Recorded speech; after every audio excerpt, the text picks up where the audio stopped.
The city was already under Zenobia's control. I had to admire her efficiency. Renato shivered at the thought of Zenobia at the mercy of the interrogators. Could he really turn her over to them? But this was war. It wasn't meant to be pretty.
Renato wondered idly if people who had built these poles had really, really long tentacles.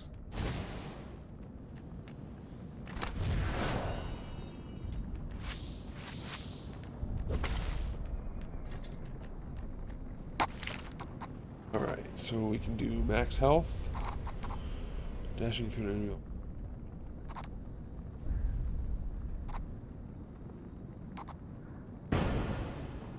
One more. Dashing. Dashing.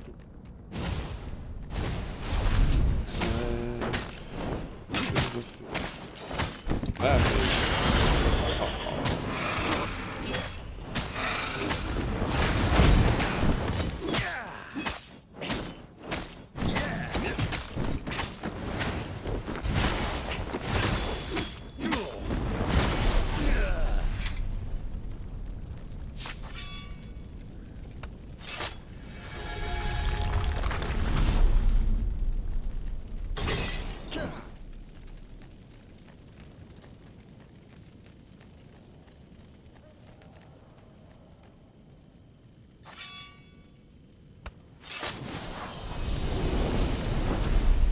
I wonder what happens if I go that way.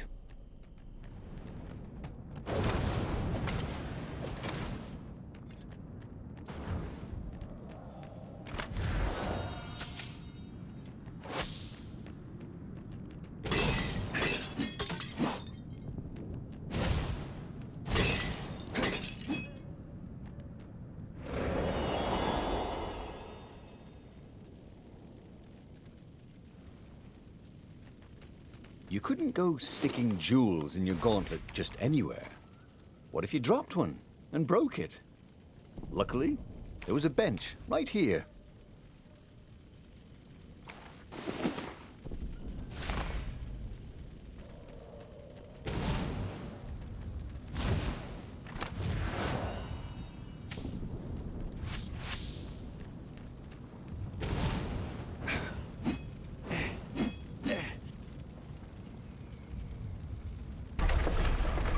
What exactly was Lupino up to this time? You could see the wheels spinning inside his head. They made Renato dizzy, in fact.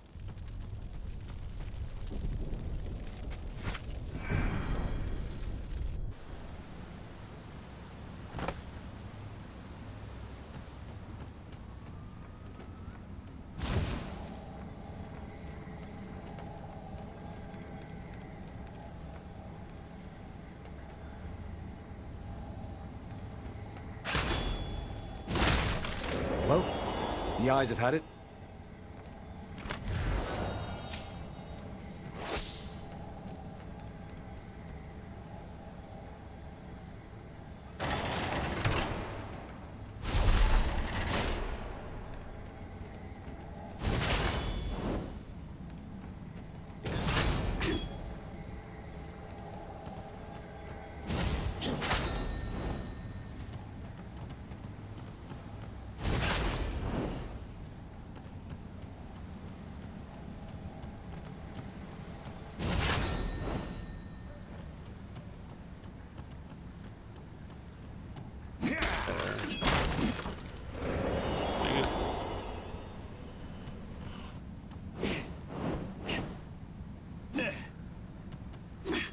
When I build my castle, thought Renato, all my gates are going to open with buttons, and all the levers will drop rocks at your head.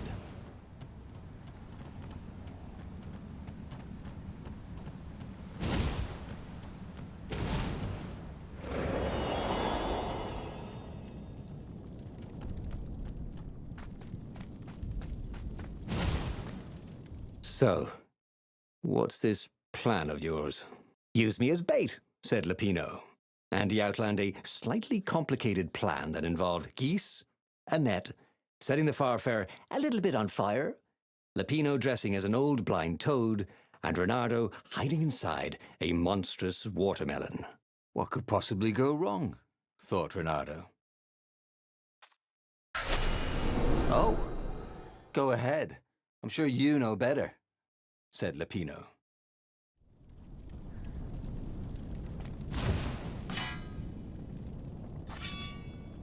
The mysterious sword from the east made you so fast you could catch a fly with your chopsticks. If that's what you really wanted.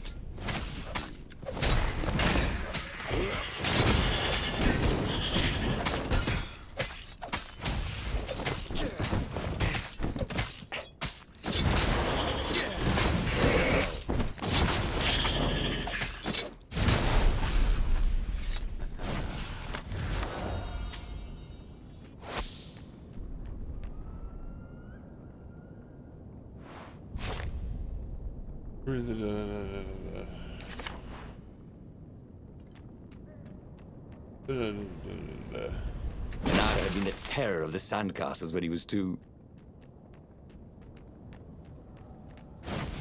For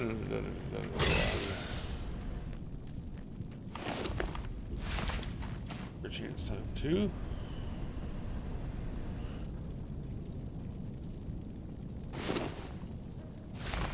I'm okay in a damage situation. Barely even using my powers.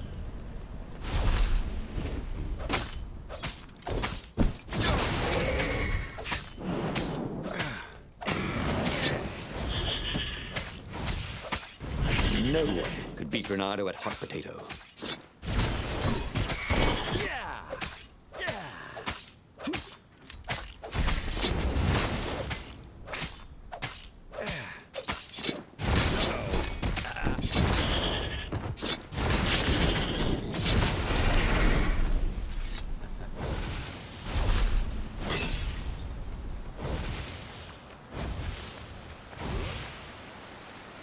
Renato slinked through Zenobia's ship, making no sound at all. Where were her guards? Finally, he reached her bedroom. She was curled up on her bed. Oh, he'd forgotten how beautiful she was. How sleek. How soft. He tapped her on the shoulder with his sword. She became smoke. And he noticed he had a blade to his throat. Stay a while, purred a familiar voice. Did you really think you could capture me? Zenobia said as her ship lifted off. Now I just wanted some privacy, Renato said. Renato knew she still had feelings for him. Maybe he could just cut to the chase. But was timing right for that? Did you ever wonder why the Emperor adopted you? And he told her why. His Imperial Majesty wanted to bring the lost gods back. They could make him immortal. But to seal the bargain, he needed a sacrifice. Someone who truly loved him. You're lying. She was furious. You can't prove that. I can. And so they set sail for the Nexus.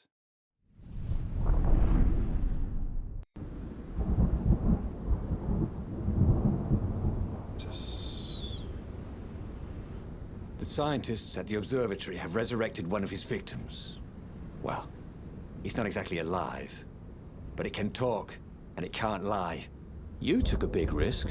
You know, I could just cast a spell to make you tell me where the rebel base is. And you wouldn't consider that cheating? She frowned. Ugh, fine. Let's go get your witness. The rebellion had started after atrocities that the Empire hushed up. Renato had rescued a priest whose order had been massacred for one book. He had slept in a burnt village. Dead kittens and puppies had come to tell him what the Emperor had done to them.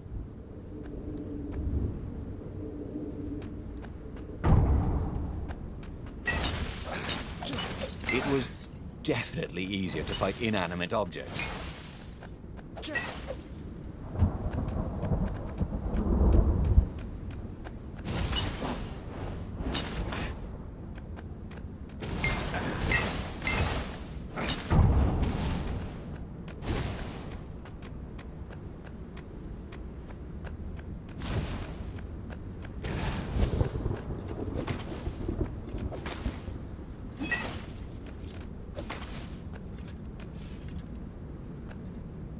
He wished there were more pylons he could use the hook on.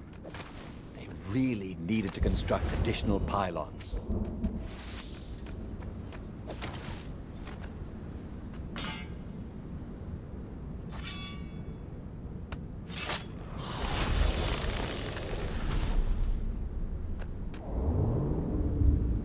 I really don't care what weapon I use. Obviously the fire one I think is the best when you're doing combat, just because it allows you to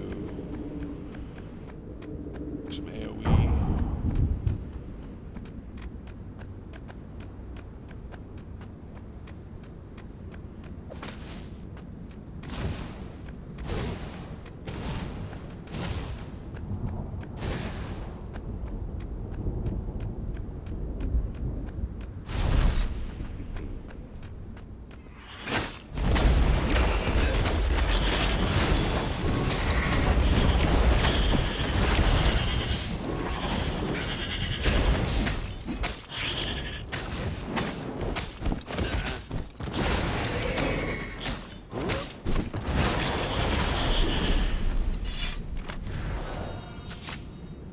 There was blood on this one, so it hadn't saved its owner.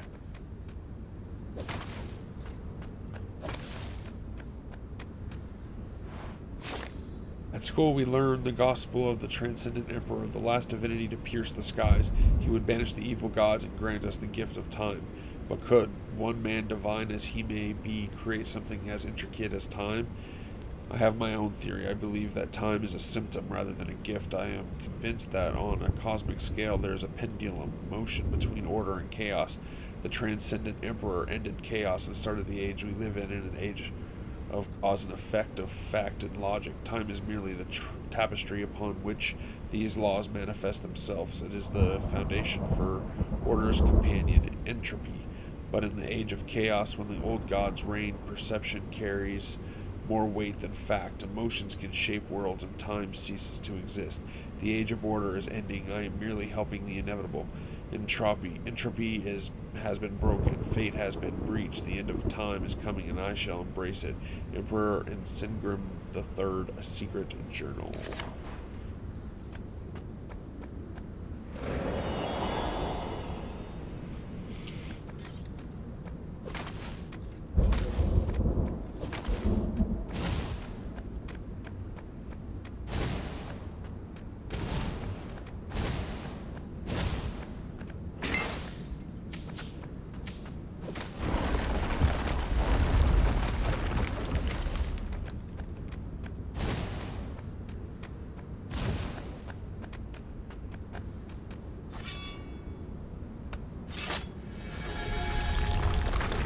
I like how it makes me switch for other doors, but this one it just automatically assumes that this is the first one.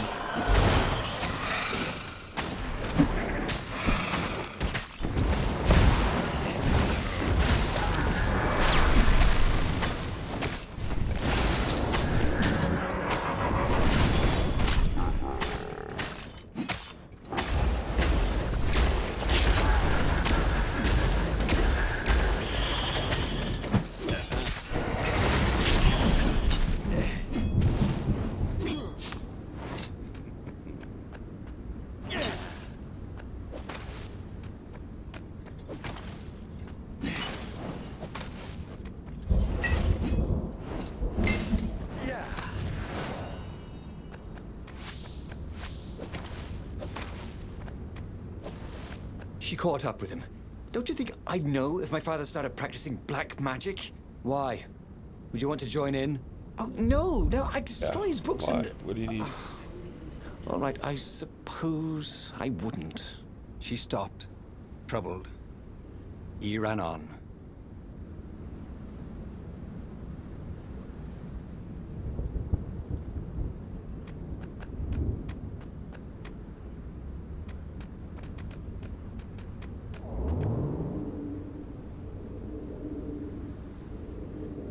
She said there.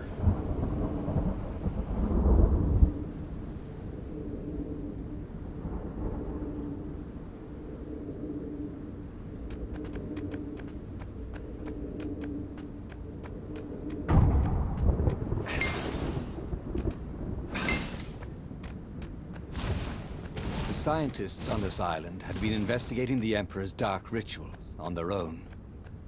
They were neutral in the civil war engulfing the Empire, but they could see that the dark magics the old Toad had loosed were changing the world.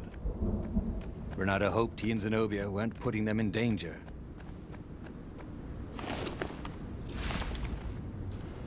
Crit strike for 20%. That basically means about 1 in 5.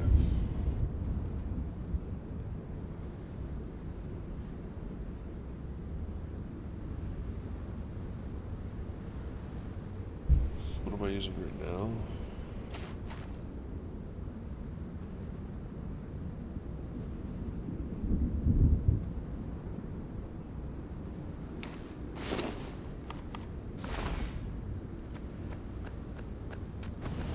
A very clever engineer named Elon Muskrat had got to start making floating platforms. Elon How Muskrat. many people knew that?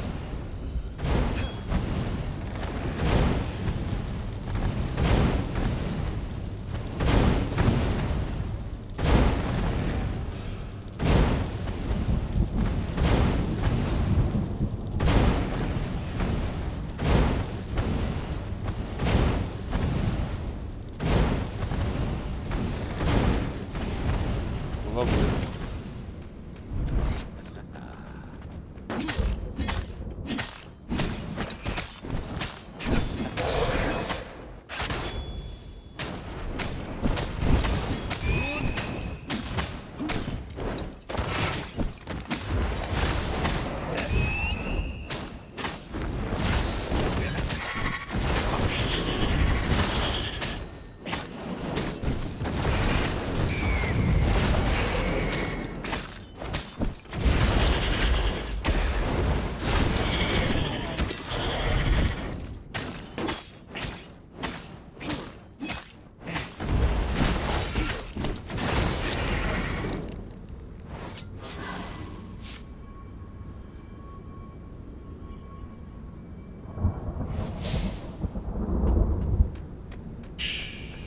Whee!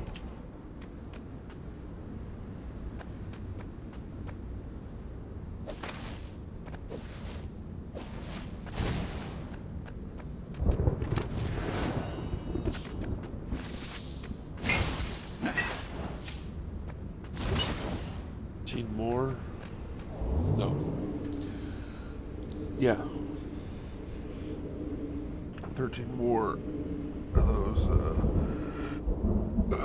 materials or whatever.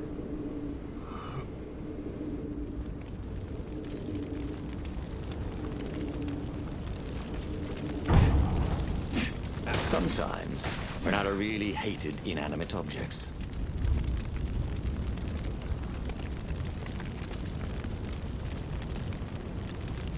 The observatory was a burning hulk.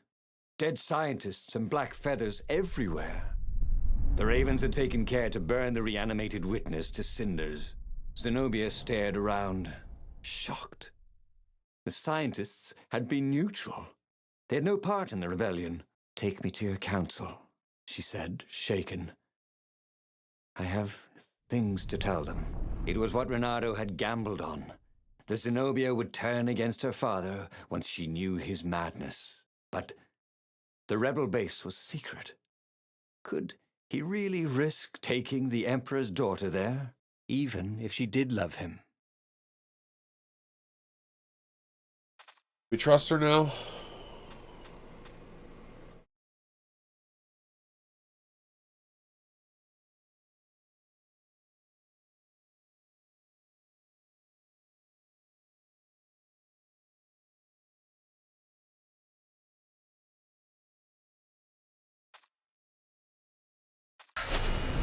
Renato reached Lapino by Farspeaker Toad. No, we should take her to the base, Insisted Lapino. No, I don't trust her. Nobody changes sides that fast, said Renato. I better go to the base. Let them know you've got her. Lapino said. Just meet me at the far side of the mountains. There's a shuttle here I can take. Always has to be your way, doesn't it? Said Lapino.